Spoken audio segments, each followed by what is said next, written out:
विवेकानंद युवा सशक्तिकरण योजना, ये स्कीम केवल यूपी की है। तो जो स्टूडेंट्स यूपी से हैं तो ये इन्फॉर्मेशन आप लोगों के लिए है। जैसा कि आप लोगों को पता है कि योगी सरकार पिछले साल से टैबलेट और स्मार्टफोन का वितरण कर रही है। तो इस साल भी आप लोगों के मन में सवाल था कि 2023 में हमें कब मिलेगा स्मार्टफोन या टैबलेट। तो इसी सवाल का जवाब देखिए, आपको स्क्रीन पर दिख रहा होगा कि यूपी में लोकसभा चुनाव से पहले 15 लाख टैबलेट भी बांटने की तैयारी हो रही है। अब ये समझ लेते हैं कि टैबलेट किनको मिलेगा और स्मार्टफोन किनको मिलेंगे। तो देखिए, टैबलेट उनको मिलते हैं जो टेक्निकल स्टूडेंट्स होते हैं, डिप्लोमा या पॉलीटेक्निक वगैरह कर रहे होते हैं, आईटीआई कर रहे होते हैं, उनको ये दिए जाते हैं क्या, टैबलेट। और स्मार्टफोन दिए जाते हैं जो ग्रेजुएशन कर रहे होते हैं, राइट। जैसे बीएससी हो गया, बीए, ये हो गए ग्रेजुएशन। तो जो ग्रेजुएशन कर रहे होते हैं उनको मिलता है स्मार्टफोन, और जो टेक्निकल स्टूडेंट्स होते हैं उनको मिलते हैं टैबलेट। अब यहाँ पर ये जो कटिंग है न्यूज़पेपर की, ये पढ़ लेते हैं कि क्या कह रहा है, पूरा डेटा क्या है। देखिए, पिछले साल 17 लाख स्मार्टफोन वर्ष 2022 के विधानसभा चुनाव से पूर्व बांटे गए थे। देखिए, चुनाव से पहले तो स्कीम आती हैं और बहुत ही बढ़िया बढ़िया आते हैं लुभाने के लिए, राइट। तो ये विधानसभा चुनाव हुआ था तब 2022 में 17 लाख स्मार्टफोन बांटे गए थे। अब कितने बांटे जाएंगे, 25 लाख, है ना। लगभग 8 लाख बढ़ा दिए हैं।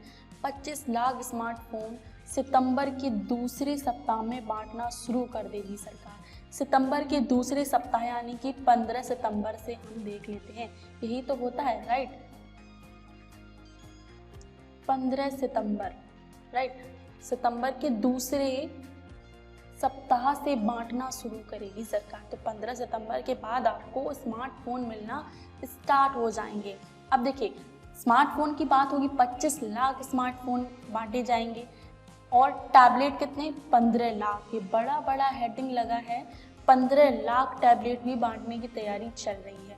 तो ये डेटा तो हो गया कि पिछले साल कितने बांटे गए थे और इस साल कितने बांटे जाएंगे, राइट। अब थोड़ी पढ़ लेते हैं, नीचे कटिंग है उसको पढ़ लेते हैं कि लोकसभा चुनाव से पहले योगी सरकार, देखिए योगी सरकार यानी कि यूपी की सरकार। तो ये स्कीम देखो, फिर से मैं याद दिला रही हूँ कि ये स्कीम केवल योगी सरकार यानी कि यूपी सरकार की है, ठीक है। तो आप अगर यूपी से हो तो ये इन्फॉर्मेशन आप लोगों के लिए है, तैयार हो जाइए। सितंबर में आपको स्मार्टफोन मिल सकता है और टैबलेट, अगर आप एलिजिबल हैं, अगर आप टेक्निकल स्टूडेंट्स हैं तो आपको टैबलेट मिलेगा, ठीक है।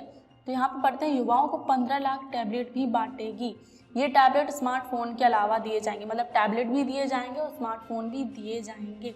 आप लोग पढ़ सकते हो ये पूरा, ठीक है। पूरा पढ़ेंगे तो ज़्यादा हो जाएगा, आप लोग इतना टिकोगे भी नहीं।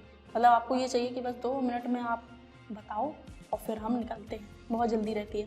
तो यहाँ पढ़ लेते हैं इनका क्या कहना है, किनका।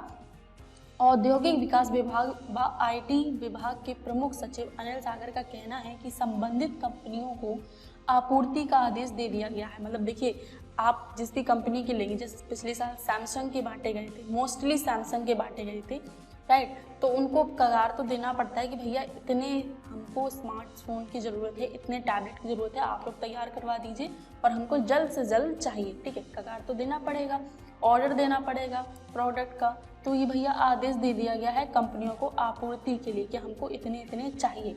तो सितंबर के दूसरे सप्ताह में स्मार्टफोन की आपूर्ति शुरू हो जाएगी। यहाँ पे देखिए, स्मार्टफोन की बात हो रही है, सितंबर के दूसरे सप्ताह में स्मार्टफोन का वितरण होगा।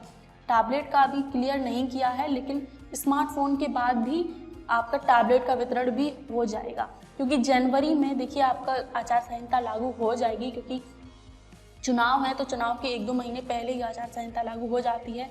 उससे पहले कोई भी ये काम नहीं होते हैं, राइट। स्कीम वाले काम या कोई भी ऐसी स्कीम नहीं निकाली जाती है, तो ये काम नहीं होंगे। तो आपके दिसंबर से पहले ही आपको टैबलेट भी मिल जाएगा। स्मार्टफोन का तो बोल दिया है कि सितंबर के दूसरे सप्ताह में आपको स्मार्टफोन मिल जाएंगे, मिलने स्टार्ट हो जाएंगे, मिलना स्टार्ट होंगे, ठीक है। और टैबलेट भी आपको अक्टूबर नवंबर में मिलना स्टार्ट हो जाएंगे, ऐसा मेरा मानना है। मैं अपना एक्सपीरियंस बता रही हूँ, ऐसा हो सकता है, क्योंकि स्मार्टफोन पहले मिलेंगे, टैबलेट बाद में मिलेंगी। इसके अकॉर्डिंग, इस न्यूज़पेपर की कटिंग के अकॉर्डिंग बोला जा रहा है। अब यहाँ पर देखिए, टैबलेट व फ़ोन की क्षमता होगी ज़्यादा। भाई क्षमता तो वैसे भी ज़्यादा है, पहले 17 लाख बांटे गए थे 2022 में, अब कितने बांटे गए हैं, बांटे जाएंगे? 25 लाख, राइट, 25 लाख स्मार्टफोन बांटे जाएंगे और 15 लाख टैबलेट बांटे जाएंगे। तो ये योगी सरकार स्वामी विवेकानंद युवा सशक्तिकरण योजना के तहत 17 लाख स्मार्टफोन व टैबलेट निःशुल्क बांट चुकी है, 2022 में बांटे थे। यहाँ पर देखिए आपकी काम की बात, स्मार्टफोन की बैटरी की जो क्षमता होगी वो पहले कितनी थी? 4 mAh के बजाय अब कितनी होगी? 5000 mAh होगी। बैटरी की देखिए क्षमता भी बढ़ा दी गई है, mAh 4000 mAh था, अब 5000 mAh होगा। और टैबलेट की क्षमता 2 GB के बजाय 3 GB की रैम वाली कर दी गई है। पहले 2 GB के टैबलेट बांटे गए थे, उनकी जो क्षमता थी, स्टोरेज कैपेसिटी थी, वो 2 GB थी, अब 3 GB कर दी गई है। मतलब हर चीज़ अपडेट कर दिया गया है, थोड़ा और बढ़ा के अपडेट करके आपको अच्छा प्रोडक्ट, अच्छा आपको देने की कोशिश की जा रही है योगी सरकार द्वारा। और ये आपका पूरी योजना है, ये 5 साल तक चलेगी और 2 करोड़ युवाओं को स्मार्टफोन और टैबलेट वितरित करने का इरादा रख रही है योगी सरकार इन 5 सालों में। आई होप आपको ये पूरी चीज़ समझ में आ गई होगी कि पूरा आपका वितरण कब होने वाला है। अभी ये क्राइटेरिया नहीं बताया गया है कि कौन कौन से स्टूडेंट्स, मतलब कौन कौन से बैच के स्टूडेंट्स को दिया जाएगा, लेकिन जैसे ही कोई अपडेट आएगी, जैसे जैसे समय पास आएगा, वितरण का तारीख पास में आएगी, तब आपको सारी चीज़ें क्लियर हो जाएंगी। ठीक है, तो चैनल को सब्सक्राइब करना मत भूलना, चैनल को सब्सक्राइब जरूर कीजिएगा। ऐसी अपडेट्स आपको ज़रूर मिलेंगी आगे चल के। आपको बताएंगे कि कौन कौन से स्टूडेंट्स एलिजिबल हैं इसके लिए, किनको मिलेगा किनको नहीं मिलेगा। ठीक है, तो ये क्लियर है कि आपको स्मार्टफोन मिलने वाले हैं, टैबलेट भी मिलने वाले हैं इस साल तक। ठीक है, 2023 के अंदर ही आपको मिल जाएंगे। आई होप आपको ये इन्फॉर्मेशन बढ़िया लगी होगी, समझ में आया होगा, पूरे डाउट क्लियर हो गए होंगे।